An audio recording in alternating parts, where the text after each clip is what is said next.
আমার দেশ, আমার জাতি, এই রাষ্ট্রের নাগরিক, তারাই রাষ্ট্রের সার্বভৌম। সেই সার্বভৌমকে স্বীকার করি রাষ্ট্রের সব কিছু আসতে হবে।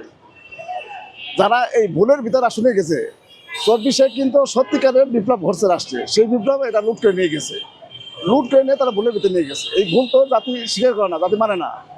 আজ তুমি 9 মাস 10 মাস পার করে দিলা ডক্টর ইউনূস সাহেব, তুমি কি করলা জাতির জন্য, রাষ্ট্রের জন্য? তুমি কেন এর ভিতরে আসলা?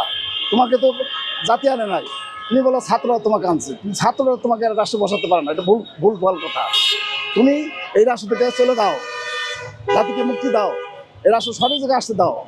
বিপ্লব রাষ্ট্রে ঘটছে, বিপ্লব সরকার গঠন হবে 3 মাসের জন্য, সমস্ত দল মিলে বিপ্লব সরকার হবে, সেই সরকারের মাধ্যমে কিন্তু 3 মাস পরে নির্বাচন হবে। দীর্ঘমেয়াদে আর কোনো সময় রাষ্ট্রকে জাতি দিতে রাজি না। সেনাপ্রধানকে আমরা অনুরোধ করবো, এই যারা মগবাজি করে তাদেরকে ছাড়া যাবে না।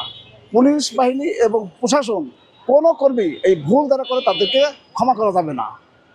যদি এইভাবে চলতে থাকে তাহলে আমার রাষ্ট্রটা বিপন্ন হবে। ইতিমধ্যে কিন্তু বিপন্ন করে দিছে, বিভিন্ন মগবাজি রাষ্ট্রে চলতেছে, এটা জাতি চায় না। জাতি বড় আতঙ্ক, জাতি বড় বিপদ আছে। এখান থেকে একমাত্র উদ্ধার করা ইউনূস সরে যেতে হবে।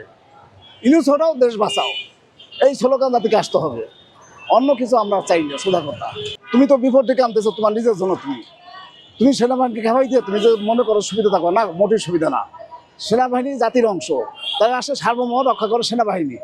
সেখানে তুমি কী কথা বলো, চলো উল্টো পাল্টা কথা এইগুলো বলা যাবে না রাষ্ট্রে। রাষ্ট্রে যদি যারা রাজনীতির কথা সঠিকভাবে আসতে হবে, 71কে স্বীকার করতে হবে, 71 স্বীকার করে তোমরা কথা বলো। অন্য কিছু বলে সেটা কোনো সুযোগ আসবার কোনো সুযোগ নেই। জাতি 99.99% কিন্তু মুক্ততার পক্ষে শক্তি, 71-এর পক্ষে শক্তি। তোরা অল্প করে লোক এই ভুলভাল বলে কি রাষ্ট্রকে বিভ্রান্ত করবে, জাতিকে ভুলের ভিতরে নিবে না, জাতি ভুলের ভিতরে ঢুকবে না।